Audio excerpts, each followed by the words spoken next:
Posséder les manchettes rouges de la brigade cachée de Top Chef permet à Dany de cuisiner après son adversaire. Un avantage selon certains téléspectateurs? Pas selon le jeune homme aux manchettes rouges, comme il l'a confié à nos confrères de 750 grammes. Avec, déjà, 9 victoires à son actif, Dany Ketsar est le maître incontesté de la brigade cachée de Top Chef. Mercredi 3 mai, CIST face à Jean Covillo que le jeune homme de 27 ans s'est une nouvelle fois illustré dans le concours parallèle.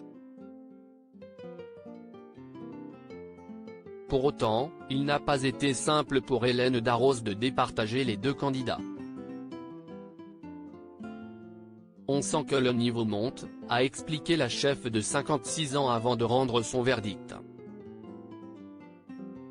en faveur de son petit protégé. Mais en cuisinant après son adversaire, le jeune homme aux manchettes rouges serait-il avantagé? Pas vraiment, selon lui, comme il l'a révélé à nos confrères de 750 grammes dans un long entretien. Ça peut même être un inconvénient, Dany se défend d'être favorisé par le production de Top Chef. Certains téléspectateurs voient un privilège de passer en deuxième, après avoir vu son concurrent cuisiner. Cela me fait beaucoup rire. Il faut bien trouver quelque chose à dire, lâche démeubler le jeune homme originaire de Rosny-sous-Bois. Mais en fait, ça ne s'est pas passé comme beaucoup l'ont dit. Je n'attendais pas une heure devant le poste de travail de l'autre candidat. On travaillait une demi-heure chacun. Il n'y avait pas d'avantage, au contraire.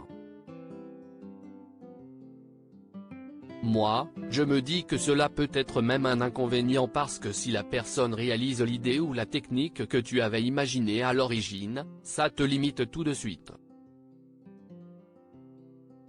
Si on doit faire un cœur coulant par exemple et que le candidat en face fait un jaune d'œuf, comme Dany l'a fait dans le premier épisode de la brigade cachée face à Miguel, note de la rédaction, et que le candidat en face fait un jaune d'œuf, si est-il compliqué de refaire la même chose derrière.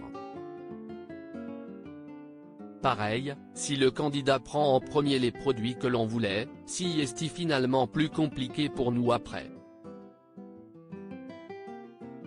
Je ne vois donc pas l'avantage, conclut le jeune chef. Un argumentaire qui rejoint celui de la production, qui s'est déjà défendu sur le sujet.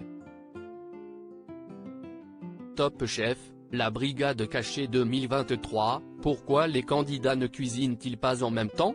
Et si les candidats ne s'affrontent pas en même temps dans le concours parallèle, si est-il pour une bonne raison.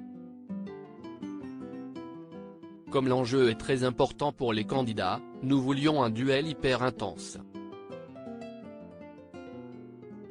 Lorsque les deux participants se voient cuisiner, cela apporte une dramaturgie au duel et ils vont vouloir se dépasser pour battre l'autre et conserver leur place dans la brigade cachée d'Hélène Darroze, nous avait expliqué la production il y a quelques semaines.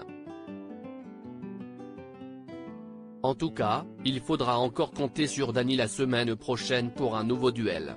À lire aussi pas vu à la télé dans Top Chef 2023, Dany avait déjà fait, sans le savoir, l'épreuve de la brigade cachée chez lui après son élimination.